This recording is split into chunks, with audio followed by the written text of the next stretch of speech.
The Magic Shop by H. G. Wells. I had seen the magic shop from afar several times. I had passed it once or twice, a shop window of alluring little objects, magic balls, magic hens, wonderful cones, ventriloquist dolls, the material of the basket trick, packs of cards that looked all right, and all that sort of thing.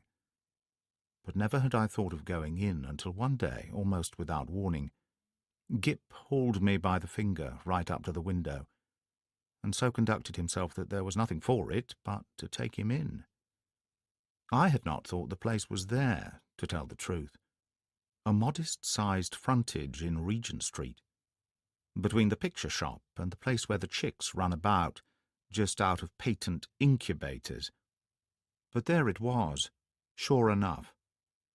I had fancied it was down nearer the circus, or round the corner in Oxford Street, or even in Holborn.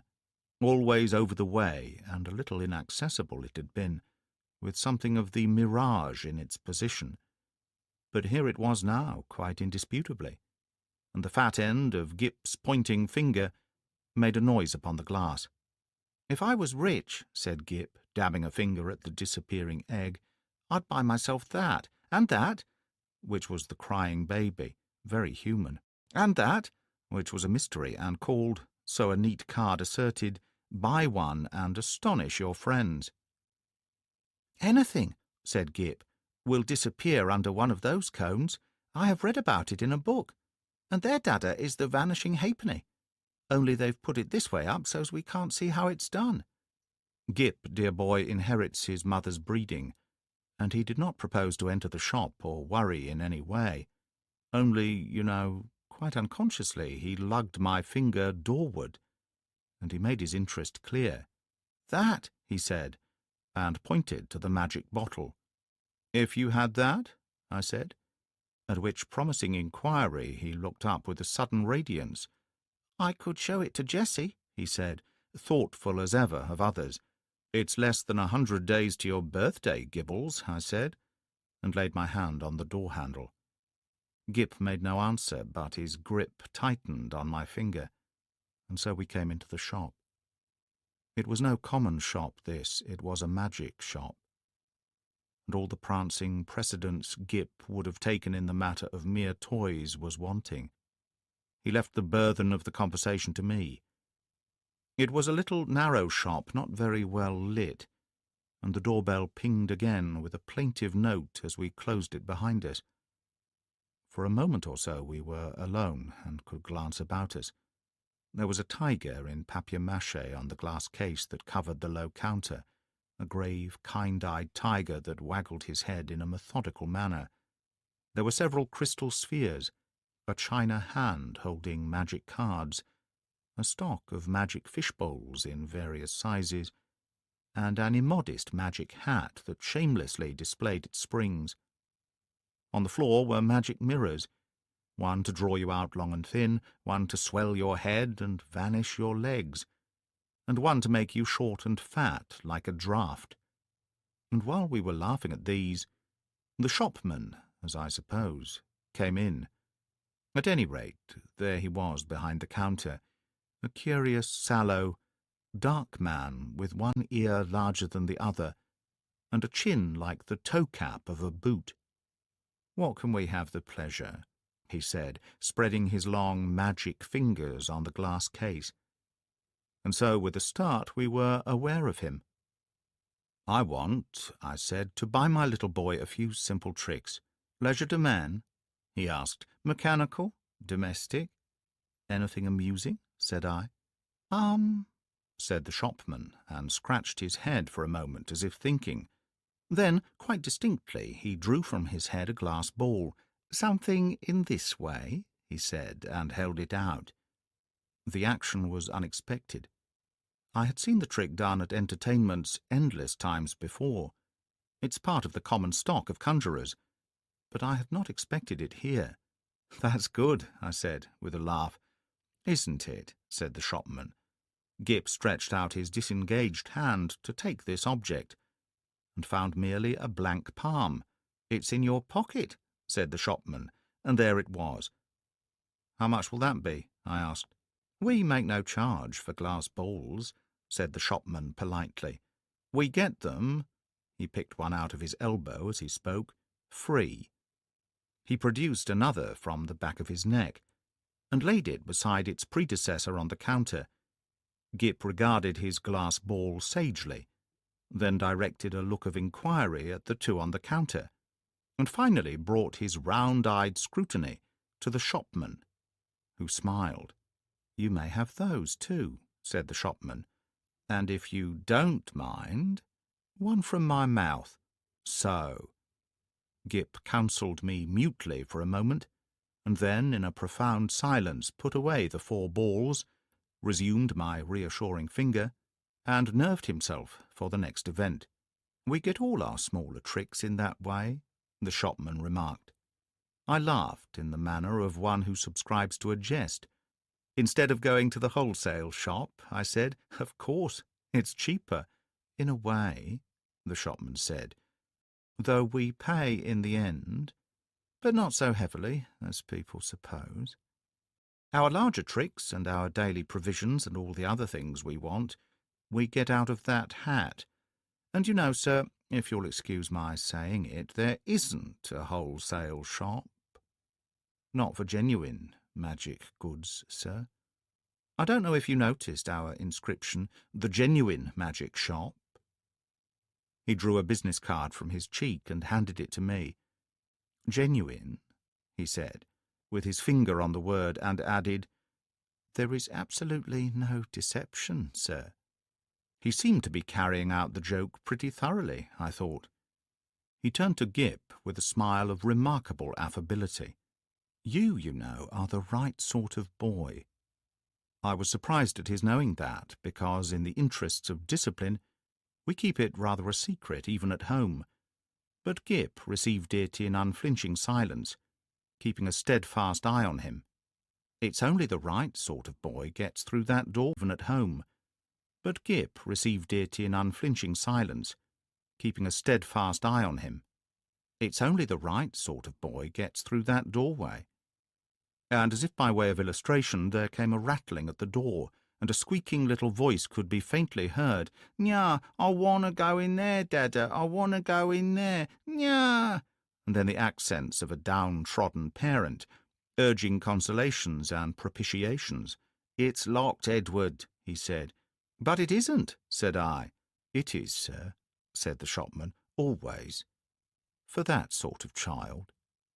And as he spoke we had a glimpse of the other youngster, a little white face, pallid from sweet-eating and over-sapid food, and distorted by evil passions, a ruthless little egotist, pouring at the enchanted pain. "It's no good, sir," said the shopman as I moved with my natural helpfulness doorward, and presently the spoilt child was carried off, howling. "How did you manage that?" I said, breathing a little more freely. "Magic," said the shopman, with a careless wave of the hand. And behold, sparks of coloured fire flew out of his fingers and vanished into the shadows of the shop. "You were saying," he said, addressing himself to Gip, "before you came in, that you would like one of our Buy One and Astonish Your Friends boxes." Gip, after a gallant effort, said, "Yes, it's in your pocket."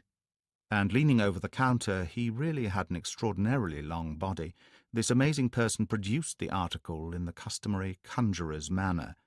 "Paper," he said, and took a sheet out of the empty hat with the springs. "String." And behold, his mouth was a string box from which he drew an unending thread, which, when he had tied his parcel, he bit off, and it seemed to me swallowed the ball of string. And then he lit a candle at the nose of one of the ventriloquist's dummies, stuck one of his fingers, which had become sealing-wax red, into the flame, and so sealed the parcel. "Then there was the disappearing egg," he remarked, and produced one from within my coat-breast and packed it, and also the crying baby, very human. I handed each parcel to Gip as it was ready, and he clasped them to his chest. He said very little, but his eyes were eloquent. The clutch of his arms was eloquent. He was the playground of unspeakable emotions. These, you know, were real magics. Then with a start I discovered something moving about in my hat, something soft and jumpy. I whipped it off, and a ruffled pigeon, no doubt a Confederate, dropped out and ran on the counter and went, I fancy, into a cardboard box behind the papier-mâché tiger. "Tut-tut," said the shopman, dexterously relieving me of my headdress, careless bird, and, as I live, nesting. He shook my hat, and shook out into his extended hand 2 or 3 eggs, a large marble, a watch, about half a dozen of the inevitable glass balls, and then crumpled, crinkled paper, more and more and more, talking all the time of the way in which people neglect to brush their hats inside as well as out, politely, of course, but with a certain personal application. All sorts of things accumulate, sir. Not you, of course, in particular. Nearly every customer. Astonishing what they carry about with them. The crumpled paper rose and billowed on the counter more and more and more, until he was nearly hidden from us, until he was altogether hidden, and still his voice went on and on. We none of us know what the fair semblance of a human being may conceal, sir. Are we all then no better than brushed exteriors, whited sepulchres? His voice stopped. Exactly like when you hit a neighbour's gramophone with a well-aimed brick. The same instant silence, and the rustle of the paper stopped, and everything was still. "Have you done with my hat?" I said, after an interval. There was no answer. I stared at Gip, and Gip stared at me, and there were our distortions in the magic mirrors, looking very rum and grave and quiet. "I think we'll go now," I said. "Will you tell me how much all this comes to?" "I say," I said, on a rather louder note, "I want the bill, and my hat, please." It might have been a sniff from behind the paper pile. "Let's look behind the counter, Gip," I said. "He's making fun of us." I led Gip round the head-wagging tiger. And what do you think there was behind the counter? No one at all. Only my hat on the floor, and a common conjurer's lop-eared white rabbit, lost in meditation, and looking as stupid and crumpled as only a conjurer's rabbit can do. I resumed my hat, and the rabbit lolloped a lollop or so out of my way. "Dada," said Gip in a guilty whisper. "What is it, Gip?" said I. "I do like this shop, Dada." "So should I said to myself, if the counter wouldn't suddenly extend itself to shut one off from the door. But I didn't call Gip's attention to that. "Pussy," he said, with a hand out to the rabbit as it came lolloping past us. "Pussy, do Gip a magic."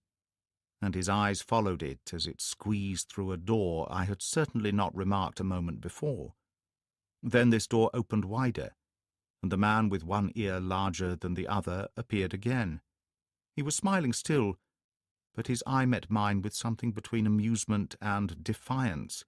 "You'd like to see our showroom, sir?" he said, with an instant suavity. Gip tugged my finger forward. I glanced at the counter and met the shopman's eye again. I was beginning to think the magic just a little too genuine. "We haven't very much time," I said. But somehow we were inside the showroom before I could finish. "All goods of the same quality," said the shopman, rubbing his flexible hands together. "And that is the best. Nothing in the place that isn't genuine magic and warranted thoroughly rum. Excuse me, sir." I felt him pull at something that clung to my coat sleeve, and then I saw he held a little, wriggling, red demon by the tail. The little creature bit and fought and tried to get at his hand, and in a moment he tossed it carelessly behind a counter. No doubt the thing was only an image of twisted india rubber, but for the moment. And his gesture was exactly that of a man who handles some petty biting bit of vermin. I glanced at Gip, but Gip was looking at a magic rocking horse. I was glad he hadn't seen the thing. "I say," I said in an undertone, and indicating Gip and the red demon with my eyes, "you haven't many things like that about, have you?" "None of ours. Probably brought it with you," said the shopman, also in an undertone and with a more dazzling smile than ever. "Astonishing what people will carry about with them unawares." And then to Gip, "Do you see anything you fancy here?" There were many things that Gip fancied there. He turned to this astonishing tradesman with mingled confidence and respect. "Is that a magic sword?" he said. "A magic toy sword. It neither bends, breaks, nor cuts the fingers. It renders the bearer invincible in battle against anyone under 18. Half a crown to 7 and 6pence, according to size. These panoplies on cards are for juvenile knights-errant, and very useful. Shield of safety, sandals of swiftness, helmet of invisibility." "Oh, Daddy!" gasped Gip. I tried to find out what they cost, but the shopman did not heed me. He had got Gip now. He had got him away from my finger. He had embarked upon the exposition of all his confounded stock, and nothing was going to stop him. Presently I saw with a qualm of distrust and something very like jealousy that Gip had hold of this person's finger, as usually he has hold of mine. No doubt the fellow was interesting, I thought, and had an interestingly faked lot of stuff, really good faked stuff, still. I wandered after them, saying very little, but keeping an eye on this prestidigital fellow. After all, Gip was enjoying it, and no doubt, when the time came to go, we should be able to go quite easily. It was a long rambling place, that showroom, a gallery broken up by stands and stalls and pillars, with archways leading off to other departments, in which the queerest-looking assistants loafed and stared at one, and with perplexing mirrors and curtains. So perplexing, indeed, were these, that I was presently unable to make out the door by which we had come. The shopman showed Gip magic trains that ran without steam or clockwork, just as you set the signals, and then some very, very valuable boxes of soldiers that all came alive directly you took off the lid and said— I myself haven't a very quick ear, and it was a tongue-twisting sound, but Gip, he has his mother's ear, got it in no time. "Bravo!" said the shopman, putting the men back into the box unceremoniously, and handing it to Gip. "Now," said the shopman, and in a moment Gip had made them all alive again. "You'll take that box?" asked the shopman. "We'll take that box," said I, "unless you charge its full value, in which case it would need a trust magnate." "Dear heart, no!" And the shopman swept the little men back again, shut the lid, waved the box in the air, and there it was, in brown paper, tied up, and with Gip's full name and address on the paper. The shopman laughed at my amazement. "This is the genuine magic," he said, "the real thing." "It's a little too genuine for my taste," I said again. After that he fell to showing Gip tricks. Odd tricks, and still odder the way they were done. He explained them, he turned them inside out, and there was the dear little chap nodding his busy bit of a head in the sagest manner. I did not attend as well as I might. "Hey, presto!" said the magic shopman, and then would come the clear, small "Hey, presto!" of the boy. But I was distracted by other things. It was being borne in upon me just how tremendously rum this place was. It was, so to speak, inundated by a sense of rumness. There was something a little rum about the fixtures even, about the ceiling, about the floor, about the casually distributed chairs. I had a queer feeling that whenever I wasn't looking at them straight, they went askew, and moved about, and played a noiseless puss-in-the-corner behind my back. And the cornice had a serpentine design with masks altogether too expressive for proper plaster. Then abruptly my attention was caught by one of the odd-looking assistants. He was some way off, and evidently unaware of my presence. I saw a sort of three-quarter length of him over a pile of toys, and through an arch, and, he was leaning against a pillar in an idle sort of way, doing the most horrid things with his features. The particular horrid thing he did was with his nose. He did it just as though he was idle and wanted to amuse himself. First of all it was a short, blobby nose, and then suddenly he shot it out like a telescope, and then out it flew and became thinner and thinner, until it was like a long, red, flexible whip. Like a thing in a nightmare it was. He flourished it about and flung it forth, as a fly-fisher flings his line. My instant thought was that Gip mustn't see him. I turned about, and there was Gip, quite preoccupied with the shopman, and thinking no evil. They were whispering together and looking at me. Gip was standing on a little stool, and the shopman was holding a sort of big drum in his hand. "Hide-and-seek, Dada," cried Gip. "You're he." And before I could do anything to prevent it, the shopman had clapped the big drum over him. I saw what was up directly. "Take that off," I cried, "this instant. You'll frighten the boy. Take it off." The shopman with the unequal ears did so without a word, and held the big cylinder towards me to show its emptiness, and the little stool was vacant. In that instant my boy had utterly disappeared. You know perhaps that sinister something that comes like a hand out of the unseen and grips your heart about. You know it takes your common self away and leaves you tense and deliberate, neither slow nor hasty, neither angry nor afraid. So it was with me. I came up to this grinning shopman and kicked his stool aside. "Stop this folly," I said. "Where is my boy?"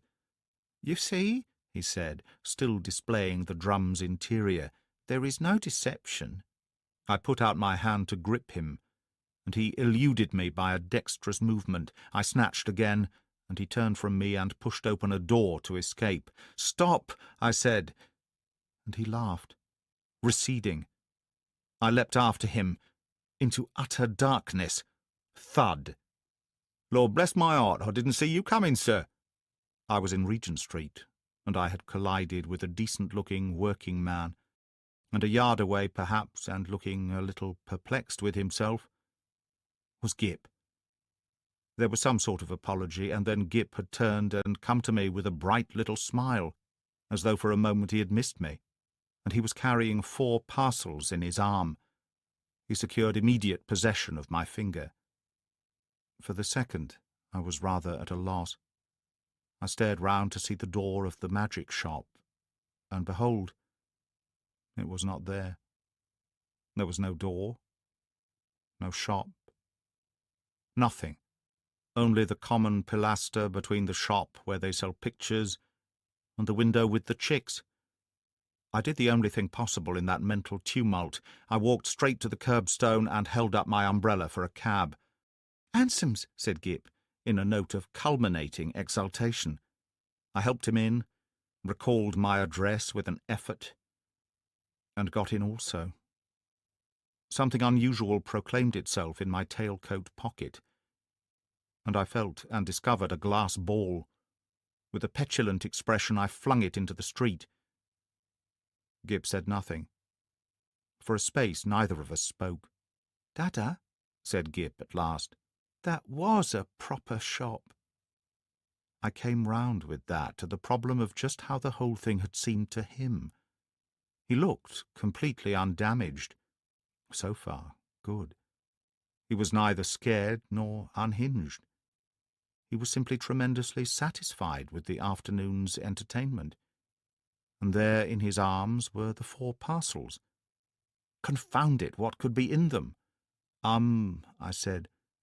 Little boys can't go to shops like that every day.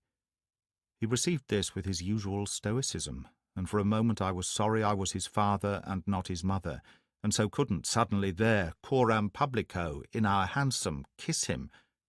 After all, I thought, the thing wasn't so very bad. But it was only when we opened the parcels that I really began to be reassured. 3 of them contained boxes of soldiers, quite ordinary lead soldiers, but of so good a quality as to make Gip altogether forget that originally these parcels had been magic tricks of the only genuine sort, and the 4th contained a kitten, a little living white kitten, in excellent health and appetite and temper. I saw this unpacking with a sort of provisional relief. I hung about in the nursery for quite an unconscionable time. That happened 6 months ago, and now I am beginning to believe it is all right.